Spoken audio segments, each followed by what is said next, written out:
filósofo livre, cuja obra inteira pode ser lida como uma insurreição contra os poderes da normatização, o que pode nos ensinar suas diferentes experiências de linguagem é, dentre algo mais, uma atitude. A diferença inscrita em uma maneira de dizer, em um modo de olhar, em uma prática de tomar a palavra. Tudo com que se torna possível inscrever a geografia de um pensamento, os gestos de um corpo, a qualidade de estar junto, ou não, nas contingências de um tempo, de um espaço, em uma dada construção discursiva. Para mais, seu uso das ideias como ferramentas provisórias, como instrumento parcial, aberto ao imprevisto e não circunscrito à busca continuada e inflexível de fundamentação, deixa para nós o legado de um método ao mesmo tempo genuíno e generoso, na medida em que verdadeiramente favorece a apresentação de ideias distintas e a criação de um pensamento outro. De fato, ao talento de Foucault para expressar de diferentes modos sua própria voz, se aliava uma escuta sagaz e a disposição fundamental de dar voz aos outros, de dar voz ao sem voz, de criar condições para que as pessoas falassem em seu próprio nome. Não um nome próprio, mas em nome de potências impessoais, físicas e mentais a enfrentar e a combater, em nome das quais lutar. A manifesta relação no pensamento Foucaultiano entre experiência política e atividade intelectual jamais significou, por outro lado, dizer aos outros prescritivamente o que fazer. Durante suas vindas ao Brasil, no período da repressão, a exemplo de algo que nos diz diretamente respeito, por mais que o interpelassem, em nenhum momento teria usado suas análises, de acordo com Roberto Machado, para dizer como nós, brasileiros, deveríamos lutar contra a ditadura, mesmo sendo profundamente contra ela. Por muito que tenha buscado dar a palavra para que outros descrevessem por si mesmos contextos específicos de opressão e que tenha utilizado o próprio corpo na defesa dos direitos e para denunciar os poderes estabelecidos, suas injustiças e violências em lutas contra o racismo, contra a pena de morte, em favor dos imigrantes, dos prisioneiros, dos loucos, dos trabalhadores em greve, etc., Foucault, de certo, ainda nos ensina que falar é se inscrever, ou não, numa ordem dos discursos, mas também problematizar, no próprio gesto, essa prática. Ensina-nos, igualmente, sobre a importância de submeter a filosofia à prova de diferentes exercícios de fala e de relacioná-la com outros saberes, não só os produzidos pelas ciências, mas, sobretudo, pelas artes e pela literatura. Sabemos serem raros os registros que abordam abertamente a relação pessoal de Foucault com a escrita e com seus eventuais leitores. A fala autobiográfica, fiada em meio ao enunciado íntimo do autor sobre si mesmo, essa fala, em sua resplandecência, é uma prática por um triz ausente ao longo do percurso intelectual de Foucault. Felizmente, quando se realiza, dela cintila qualquer coisa como um fulgor, a faúlha disfarçada de um secreto vagalume. Tudo se passa como se fosse preciso espreitar seus vestígios para então descobrir, num arvoredo estrangeiro, a condição do que lhe faz brilhar. A descoberta do prazer da escrita, conta Foucault, e a afirmação de sua necessidade só foram possíveis para ele no momento mesmo em que se vira como que impossibilitado de falar, de dizer realmente o que queria dizer. Cingido na exterioridade de uma língua estrangeira, por ocasião de sua estadia na Suécia, viu-se travestirem diante dele as palavras que queria dizer, palavras tornadas como que marionetes irrisórias à sua frente, no momento em que as pronunciava. Fora preciso padecer a impotência, encontrar-se a certa distância de sua própria língua, para que pudesse então perceber, sob a presença de um sensível paradoxo, que, ali onde não é mais possível falar, ali se avista, justo na distância, a tarefa fascinante e perigosa da escrita. Além disso, Foucault deixa claro que a existência das falas, da escrita e do discurso, numa cultura e numa sociedade como a ocidental, sempre se constituiu para ele como um problema e uma preocupação. A despeito da frase que tanto repetira, qual seja, que escrevia para não ter mais rosto, e de sua insurgência contra o recobrimento do pensamento pelo nome do autor, sua figura, um tanto quanto legatária da figura de Sócrates, tornava-o já no final dos anos de 1970, tanto em seus cursos quanto em suas intervenções, algo como um mestre do pensamento, muito embora não se comportasse absolutamente desse modo. Assim que, para fazer justiça a seu pensamento e a seu posicionamento combativo a qualquer espécie de vedetização, talvez fosse acertado menos repeti-lo do que usar o oposto, vergando dele para si a força de uma máscara que lhe incendiasse fatalmente o rosto. Não seria lógico, ao passo em que dele nos tornamos herdeiros, absorver ao máximo seu rosto, considerar seu desaparecimento, sem com isso eliminar sua presença, na esteira do que ele próprio fizera com os autores dos quais falava? Foucault percorria, com sua escrita, o corpo dos outros. Fazia-lhe incisões, levantava os tegumentos e as peles, tentava-lhe avistar os órgãos, trazer à luz suas feridas, os venenos de seu coração. Era esse foco de lesão, dizia, ao qual fazia aparecer com um olhar clínico e com um talho meticuloso, capaz de tornar visível algo característico de uma vida e de um pensamento.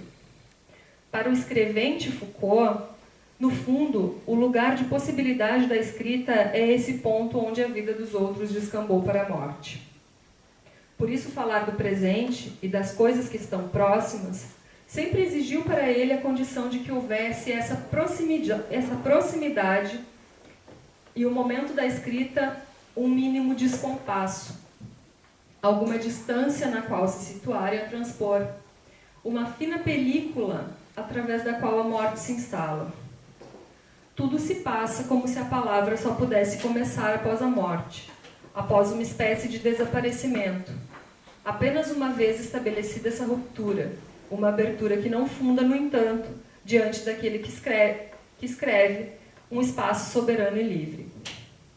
Por certo, os caminhos pelos quais se atribui a atividade de escrever a qualidade de um modo de existência podem ser muitos e diversos. O que parece essencial, no entanto, é a atenção de perceber, no nível surdo das impressões, no limite da impotência do pensamento, na nervura do impossível das palavras, uma fenda capital, a abertura abarcadora da linguagem.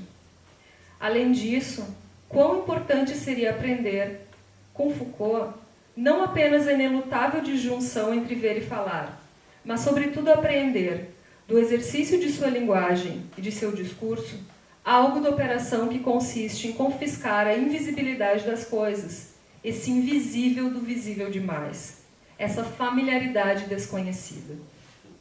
O que não significa, entretanto, tentar descobrir o impensado do discurso, aquilo que na linguagem, de certa forma, se encontraria presente, nos interstícios, nas lacunas, porém, sem ter sido dito.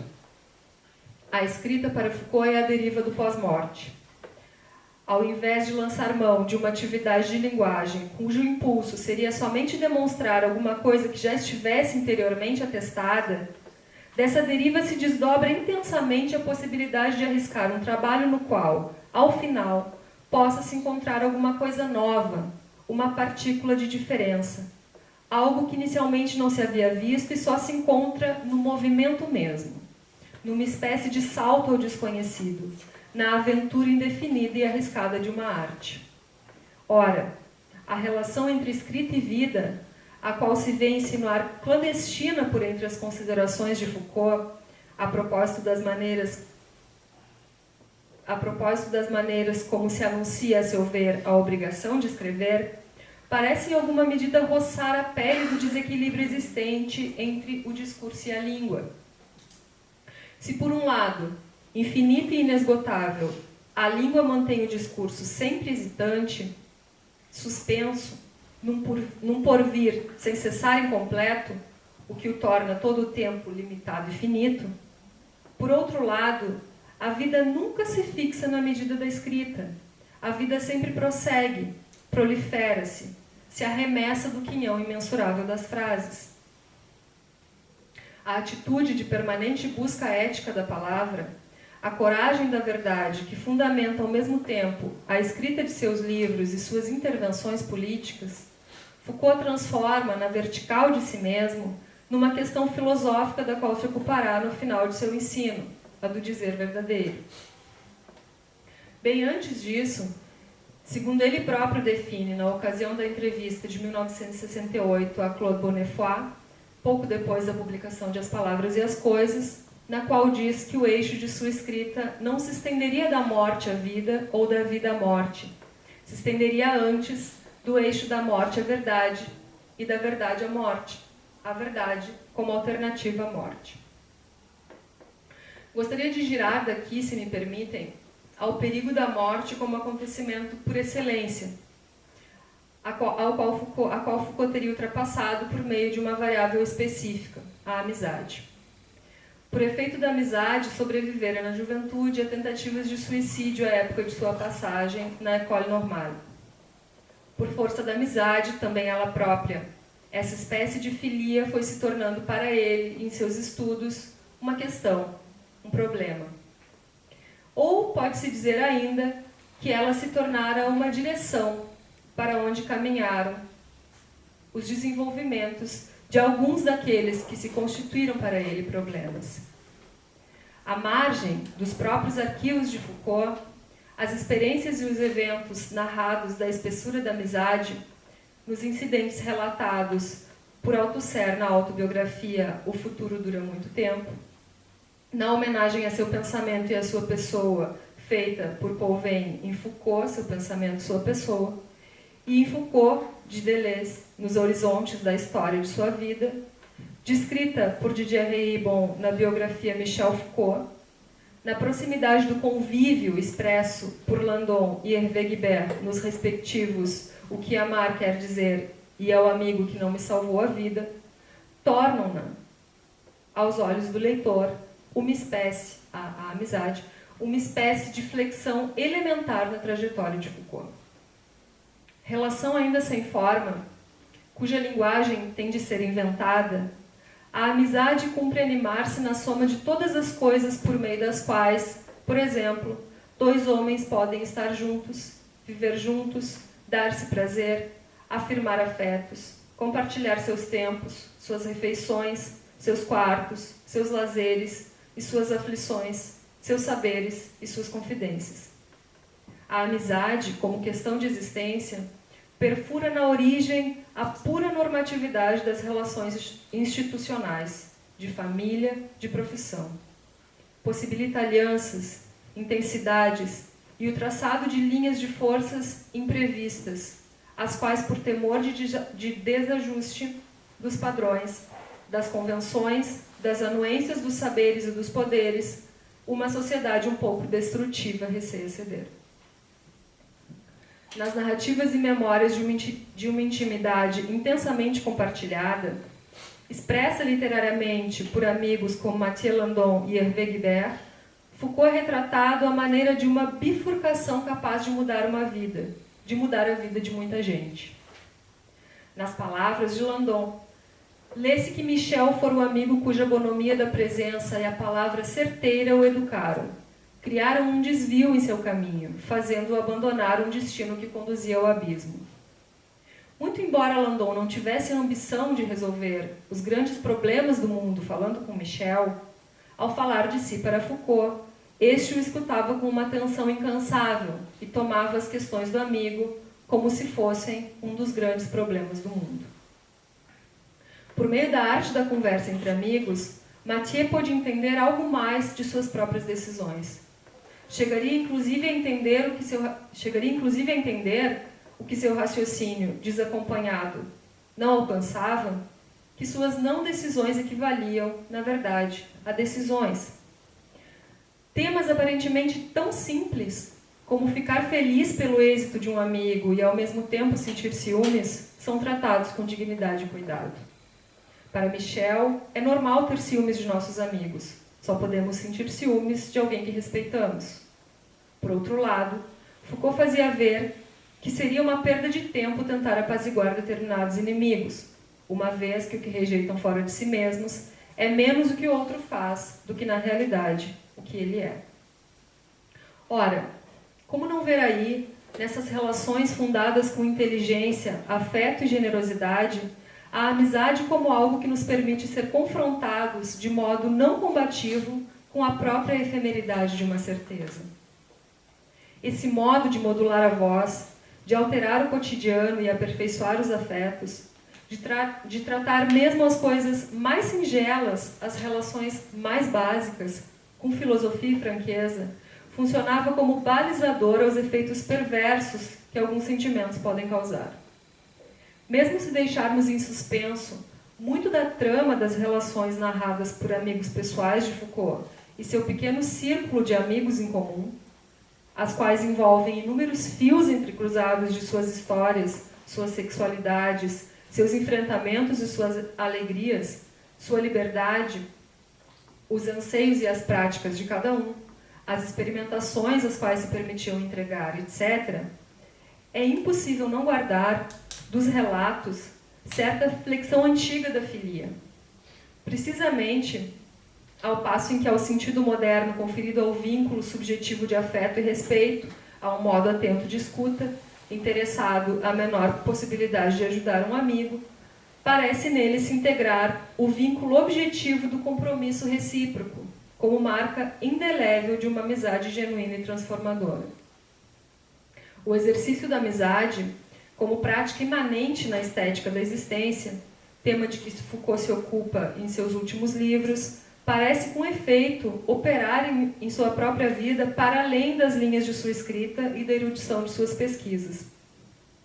Essa forma interindividual de cuidado da alma, de cuidado consigo, constitui-se, na esfera das práticas de si, descritas nos textos de filósofos antigos, analisados por Foucault nos cursos da década de 1980, como um modo pelo qual é possível ao sujeito ascender a verdade e elaborar a si mesmo como sujeito ético. Nesse contexto, as práticas ascéticas de diferentes escolas filosóficas requeriam certa qualidade existente no interior dessas redes afetivas de relações de amizade, uma certa maneira de dizer, uma certa ética da palavra. A abertura do coração, a liberdade da linguagem, o franco falar, ou dizer verdadeiro, isto é, a parresia, constituía ali, ao lado da amizade, um dos princípios éticos fundamentais. O não distanciamento da amizade pressuponha que se tomasse o caminho da verdade. No entanto, a Michel não bastava debruçar-se diligente e burocraticamente sobre tais textos. Ele deles se nutria, incorporava sua filosofia, recomendava sua leitura aos amigos, chegando mesmo a doar-lhes alguns de seus livros preferidos. Hervé conta que alguns meses antes de morrer, Foucault doara-lhe seu exemplar amarelo, que continha as dissertações de Epiteto e as meditações de Marco Aurélio, a fim de acalmá-lo numa época em que ele, Hervé, estava particularmente agitado e com insônia. Com o presente, Foucault deixara gravada no amigo a impressão de uma aprendizagem, a qualidade de ser grato. Já muito doente e escrevendo seu último livro, Hervé rememora que Marco Aurélio, cito, tinha iniciado a redação das Meditações por uma série de homenagens dedicadas às pessoas mais velhas, aos diferentes membros da família, aos seus professores, agradecendo especificamente a cada um, em primeiro lugar aos mortos, pelo que lhe tinham ensinado e trazido de favorável pelo resto de sua existência. Da pergunta por aquilo que podemos fazer de nós mesmos, motivada por efeito de uma ascese, Foucault atualiza de seus últimos estudos um sentido de necessidade e o espírito de uma presença capazes de introduzir uma brecha no domínio da lei, da regra, do hábito. Nisso consiste a prática de tratar as coisas com filosofia, na invenção e sustento de modos de operar sobre si mesmo, de exercer um trabalho sobre si mesmo para transformar-se, ou para fazer aparecer esse si ao qual não temos jamais alcance. esse si sempre exposto ao informe, com que damos forma a uma maneira de ser, a um modo de existir.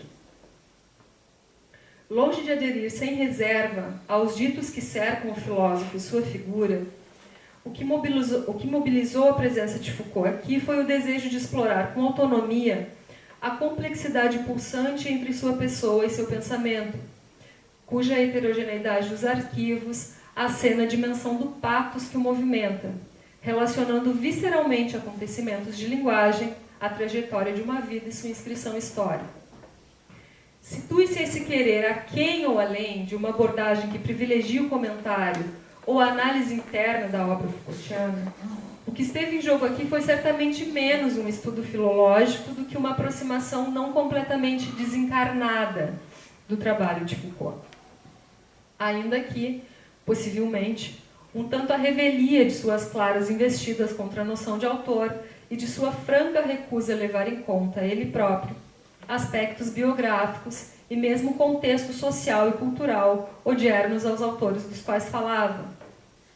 Essa espécie de infidelidade à sua própria tentativa de abstração, ao seu intento de fazer falar os autores como puros sujeitos falantes, no entanto, não busca convertê-lo em personagem da história da filosofia.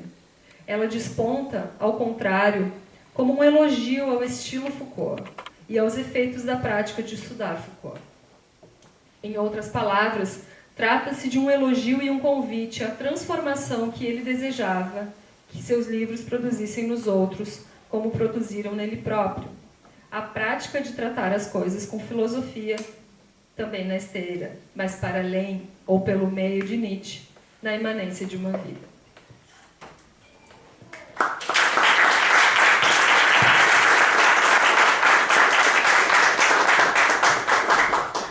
Nós vamos agora abrir para as perguntas. Alguém gostaria de fazer pergunta inicial? Bom, eu estou pensando.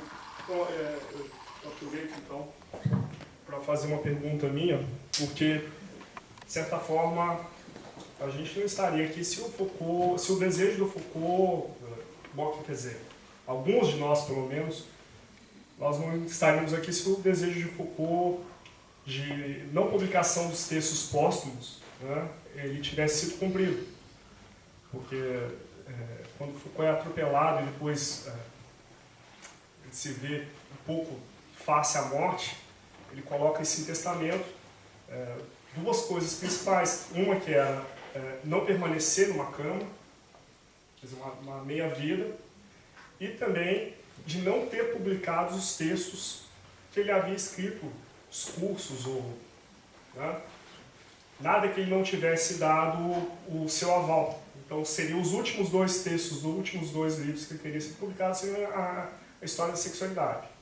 Bom, mas, retornando, me parece que os três textos são muito centrados nas palavras das coisas. Assim, a interpretação que o professor fez a partir do antiédipo, desse fim do sujeito, desse sujeito que o rosto se esvanece como que a areia, um desenho numa praia, mas também ele nos leva, essa obra, as palavras das coisas, ela nos leva a pensar um pouco a dimensão disso, de trazer as palavras um certo rancor com a possibilidade que a palavra ela tem de produzir uma coisa outra, né? No sentido de, quando ele cita, por exemplo, Don Quixote, né? É literatura a partir do momento que Don Quixote aponta para o moinho e diz que aquilo é gigante. Aquilo é um gigante. Aquilo não é mais um moinho. Então, é um processo da literatura rompendo com aquilo que isso é um gigante, isso é um moinho. E ele começa o texto justamente falando de uma outra obra de literatura, que é o Dicionário Analítico de John Wilkes, dizendo que esse livro nasceu no conto de Jorge Borges.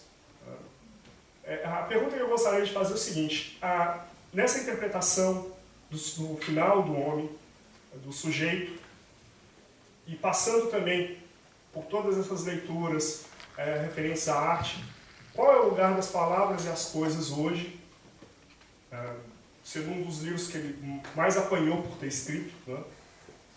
Qual seria o lugar desse livro hoje, seja ele na base da política, mas também na parte literária e educacional?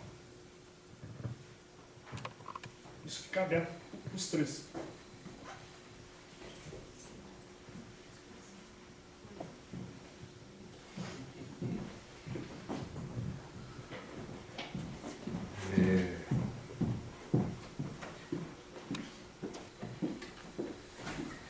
O modo como eu penso, trabalho,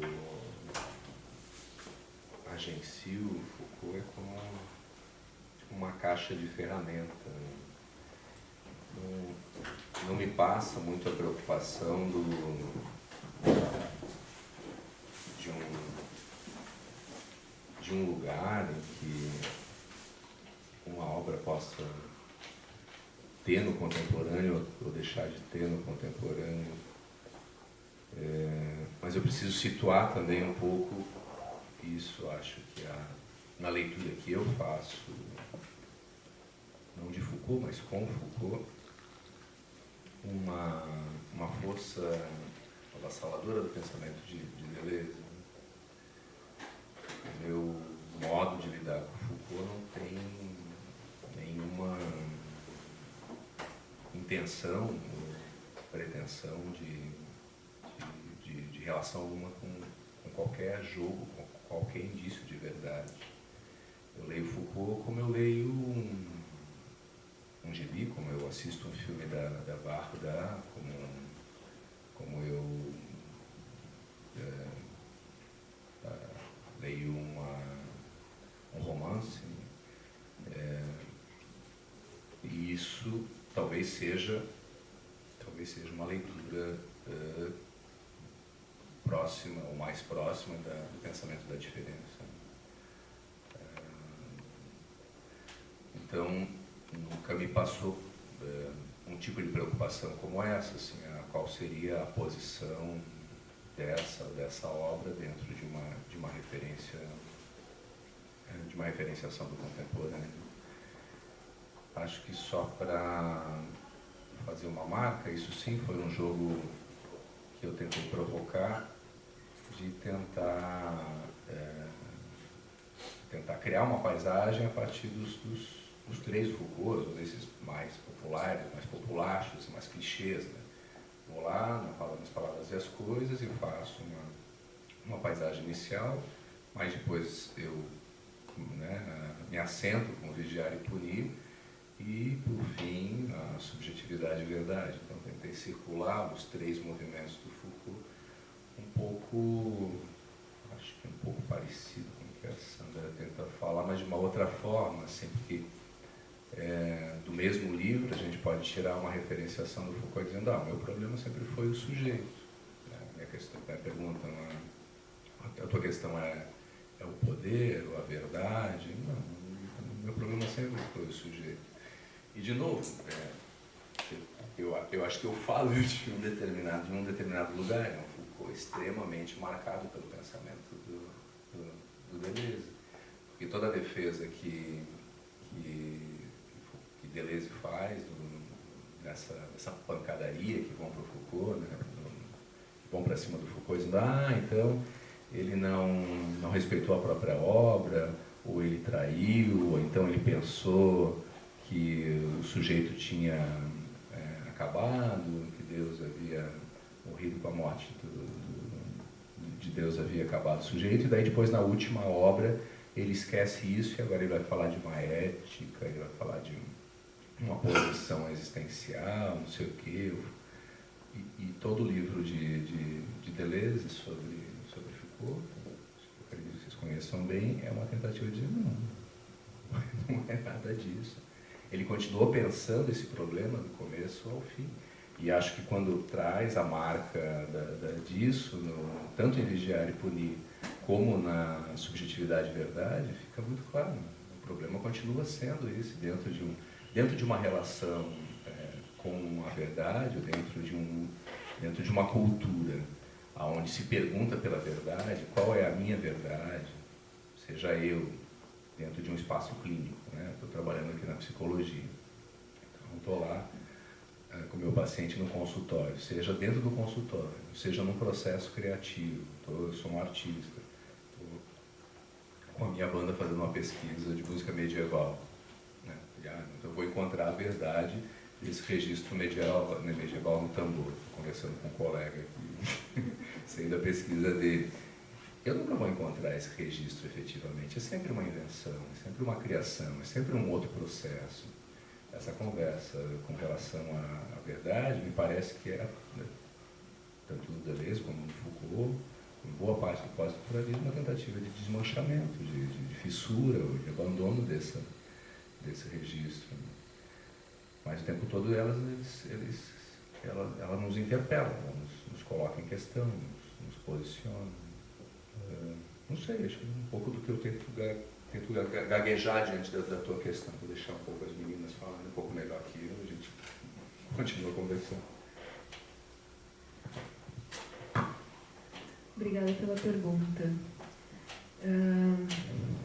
Sobre o livro As Palavras e as Coisas, assim, eu particularmente gosto bastante do capítulo Representar, que é quando ele traz o Don Quixote, a figura do Don Quixote, e acho que esse livro sempre me provoca outras leituras, assim, é sempre uma experiência diferenciada de leitura, né?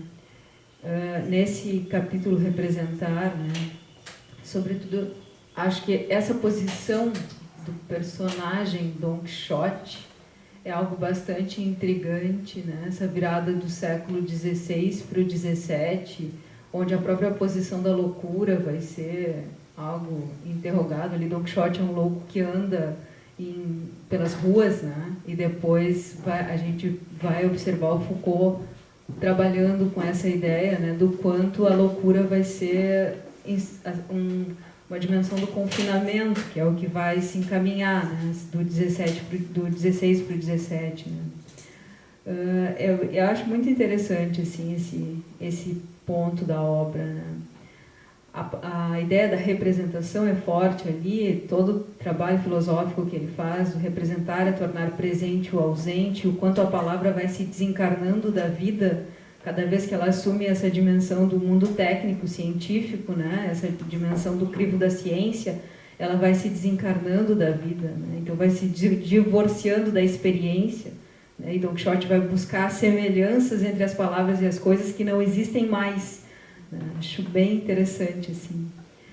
Mas outro ponto também, eu acho que dentro da tua pergunta, que me mobiliza a pensar, é o quanto nessa própria abertura das palavras e as coisas o Foucault vai trazer o tema das heterotopias, né? E o quanto as heterotopias vão atravessar o conceito de linguagem em Foucault, né? Que é essa abertura de espaço, assim. Então, acho que de novo, né, Foucault é uma leitura que a gente não consegue fechar, né? É uma leitura que está sempre nos mobilizando. Então, te agradeço pela pergunta, e a ideia de linguagem é uma ideia que para o campo da literatura é muito profícua, né, para ser pensado. Um operador super profícuo, assim, fecundo. Vou passar para a Sandra, então. Bom, eu não saberia responder a tua pergunta, assim, eu não poderia responder a tua pergunta de outro modo que não muito em consonância com o que o colega, o Edio, te respondeu, assim. Porque ela é, de fato, uma pergunta bastante específica, assim, né? Qual o lugar das palavras e as coisas hoje no cenário educacional? Me parece que as três falas, todos os três textos aqui, eles trazem consigo, né, em que pese, claro, a diferença, né, uma marca que é muito autêntica, me parece, dessa herança, né, do legado Foucaultiano de pensar, né, porque ele se faz herdeiro na medida em que também ocorre uma transformação, né.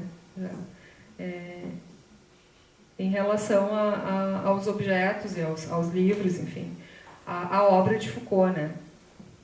Já tem uma dobra de criação, me parece, assim, em cada leitura que se coloca aqui, assim. Eu utilizo também o Foucault muito como uma caixa de ferramentas, na melhor tradição nietzschiana e Foucaultiana, assim, né? Mas me parece também, assim, trazendo um pouco para o meu texto e para essa ideia, assim, que também sou muito, tenho uma escuta muito inclinada para o Foucault do Deleuze, porque o Deleuze para mim é um autor também muito caro. Me parece, assim, trazendo um pouco para o meu texto, em que tentei também, de modo muito preliminar, assim, operar com essa ideia do duplo, né, na própria figura do Foucault, o Foucault e o Michel ali sempre, né, que era uma ideia também, um tema, assim, um aspecto caro para o Deleuze, esse duplo que ele vê também como tema do Foucault. Isso que a Tachieli coloca agora, né, da palavra se desencarnando da vida, né? Me parece que o próprio gesto de tomada da palavra do Foucault, ela é muito física, né? Isso a gente consegue perceber assim ao longo de todo o percurso dele, né, intelectual, enfim, o quanto essa tomada da palavra ela era também mediada por uma prática física, né? Foi de certo modo que eu tentei assim muito, né, trazer um pouco, assim, muito falar um pouco aqui, o quanto a implicação desse corpo ali, né, nessa palavra, nessa obra, assim, de tomar a obra como para além, né, para além ou, enfim, junto a esse corpo, né, a postura desse corpo que ele ocupa e como ele se movimenta, assim.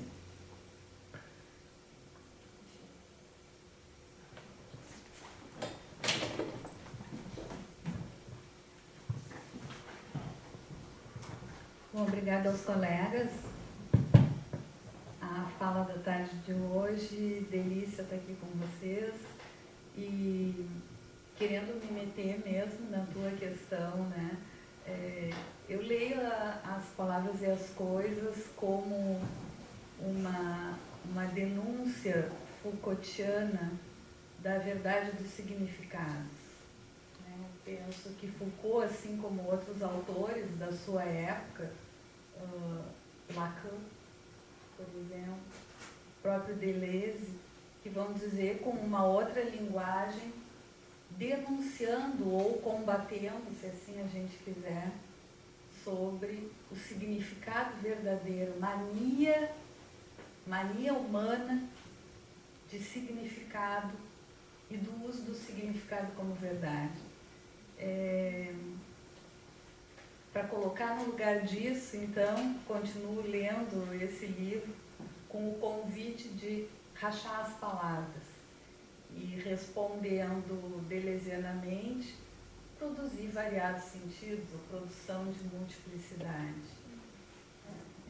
Então, poderia lacanianamente responder à questão também, produção de sentidos, isso já nos ajudaria. Mas, dirigindo a fala para a banca, eu fiquei com uma lacuna, Tachieli, na tua fala. Primeiro, com a beleza desse filme, esse documentário da Vardar, né, que fala dos catadores e que me lembram bastante Francis Alice, com várias obras suas também, né, relativo a catar em meio à cidade do México. Bom, temos pelo menos aquilo que ficou da tua exposição em mim, na minha escuta, um movimento de catadores, não é? Em termos de escrita, de pesquisa, dessa necessidade, a partir do desejo, assim eu escuto, né? Um desejo como necessidade. E depois uma pesquisa na escola, né, que trata do fazer ler e escrever, ou de potencializar. Eu trabalhei 4 anos num projeto do Observatório em Educação, chamado Escrileituras, né, fui coordenadora do núcleo FEPEL. Hoje, então, coordeno o coletivo da rede Escrileituras aqui na UFEPEL. E para mim ficou faltando na escuta um movimento importantíssimo entre o agenciamento que é catado e a possibilidade, as condições de possibilidade de produção de ler e escrever. O que se ofereceu aí, né, nesse meio em termos de agenciamento? Porque durante a nossa pesquisa de 4 anos e que ainda tem reverberações, eu ainda oriento uma tese com material colhido do Escrileituras nas escolas, nas universidades, enfim. Para o nosso coletivo, o grupo de pesquisa, o grande desafio era produzir o agenciamento. Né? Então, nessa direção eu queria te escutar, porque me ocorreu um buraco entre o catar e o condições de possibilidades para ler e escrever. Obrigada. Muitíssimo obrigada pela pergunta. Te agradeço muito mesmo. Bacana. Pelo seguinte, na verdade, primeiro assim, acho que me faltou expor logo no início, né, um esforço muito grande, metodológico. Eu tentei fazer isso, mas acho que foi muito breve, de olhar para o tempo de produção de uma pesquisa, que é o tempo do doutorado, a tese, no caso. E a gente costuma fazer a pesquisa, mas a gente tem muita dificuldade de contar como a pesquisa foi feita, que é multiplicar a experiência da pesquisa, né? E quando eu estava produzindo a pesquisa, eu operei com essas 4, seriam 4 camadas, aqui apareceu só 3, né? Que é essas fontes narrativas distintas, a experiência pessoal, né, a justificativa, por que um tema se faz importante para o pesquisador, né, a experiência pedagógica nas escolas, né, que é o modo como são recolhidos esses dados, né, esse campo empírico, como é que a gente chega lá e dá voz a esses sujeitos, ou não dá voz, né, como é que eles se apresentam no texto, interrompendo muitas vezes um discurso que está pronto. Isso me interessava bastante, ouvir essa interrupção, esse corte, né? Esse corte à ordem do dado do currículo escolar. Os textos literários, que é como é que eu coletei esse material, porque eu não trabalhei com gênero literário, eu não trabalhei com contos, romances, poesia. Eu trabalhei com algo que era a cena literária, a partir de uma dimensão que o Roland Barthes trabalha bastante. Então, é coletar o pormenor e colocar lado a lado a cena literária e a cena escolar. Então, houve todo esse trabalho. E um trabalho filosófico também, né? A narrativa de fonte filosófica. Né? Como tecer isso num texto de pesquisa? Essa pergunta minha orientadora fazia no pós-doutorado para mim. Tu precisa multiplicar a tua experiência de pesquisa, contar como tu fez, como é que essas tramas aparecem no teu texto, né, metodologicamente, porque a gente não escreve um capítulo metodológico. A gente não trabalha com a diferença entre objeto, tema, questão de investigação, capítulo metodológico. E acho que faltou aqui, realmente, a posição do catador, de alguma forma, ela se inscreve para mim como pesquisador também, né? O pesquisador e aquele que se dedica ao trabalho da escrita e da leitura, né? Mas acho que faltou bastante desenvolver no tempo pequeno, né, que é o tempo da fala, toda essa parte ligada a abrir o tempo, né, um primeiro e um segundo tempo, onde se inscrevem a dimensão da justificativa, por que o tema é tão importante, né? Então, aquilo que eu chamei de primeira camada, abrir o tempo, transmitir o gesto, né? Então, acho que é o olhar para trás, porque é operar com 2 tempos, o presente e o passado. E aí tem muito trabalho do Benjamin, né, ajudando a construir essa dimensão, abrir o tempo. Depois, a dimensão do habitar espaços, né? Escrever espaços habitando-os, né? Que tem todo um trabalho também ali de como é que eu opero com o espaço, como é que o espaço habita em mim, espaços que eu frequento, espaços que me frequentam, né? E um dos últimos pontos aqui, que na terceira camada, eu não vou chegar na quarta, porque realmente faltou fôlego para elaborar a quarta camada, né? Então, que é embaralhar a arte e vida.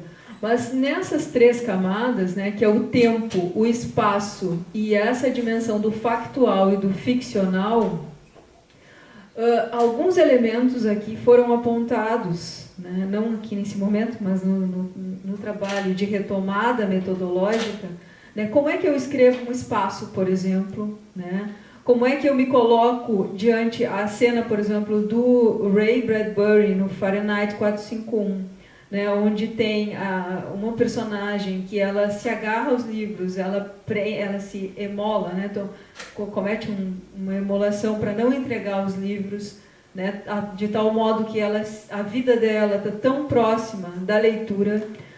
Então, esse livro também é bem importante no trabalho. Foram feitos vários processos para que o trabalho de escrita e leitura fosse recolhido das escolas, né? O que eu chamei de encontros mínimos. Mas muitos desses elementos, me parece assim, que para mim a parte mais fecunda da pesquisa não estava previsível. Não era despertada por pontos de perguntas construídas, né?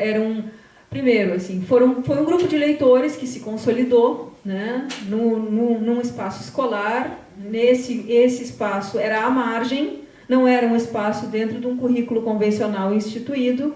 Esse grupo ele era heterogêneo, alunos de diferentes idades, né, que vinham porque queriam. Se trabalhava em alguns momentos com a narrativa oral e em alguns momentos com a narrativa escrita, por isso que eu também precisei trabalhar com Barthes, que trabalha bastante com o tema da escritura, mas também com Benjamin, que aponta para a oralidade.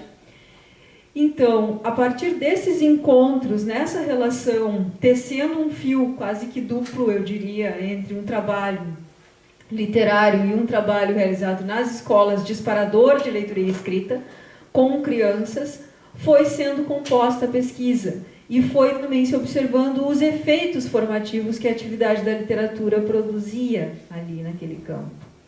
Então, a minha interrogação, ela nasce exatamente desse ponto, né? Como é que a literatura, que efeitos a literatura produz na formação, né? O que a literatura tem a ensinar à educação? Essa é, para mim, um ponto importante, assim, né? Porque, às vezes, a educação, e me parece muitas vezes, ela é muito prescritiva.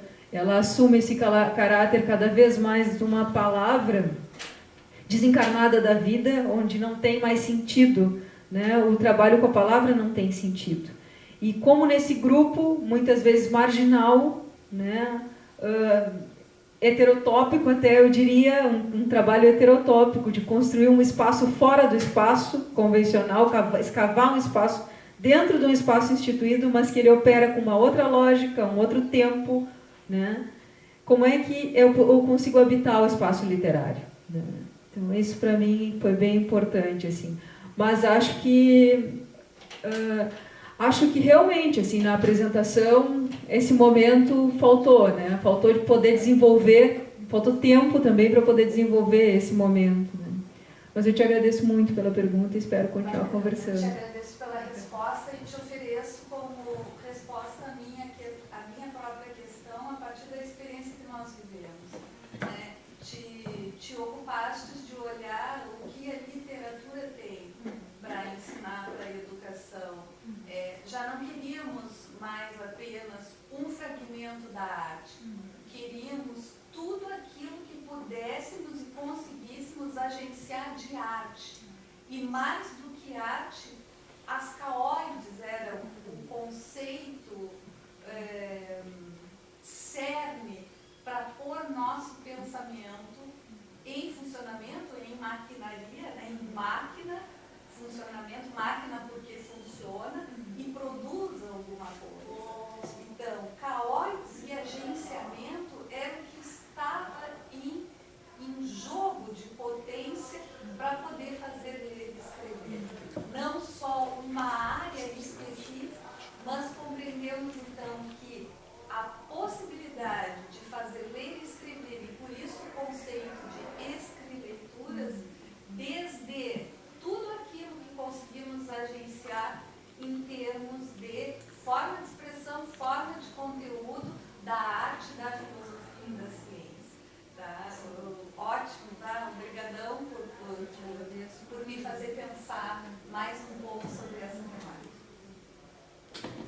mais uma pergunta? Bom, então, em nome da comissão organizadora do evento, a gente finaliza a mesa, agradecemos a presença dos professores, de vocês, já esperando, né, um próximo evento. À noite, às 7 horas, a gente tem a palestra de encerramento, aliás, é uma mesa, né, de encerramento, e agora, lá no hall de entrada, nós temos um cafezinho, certo?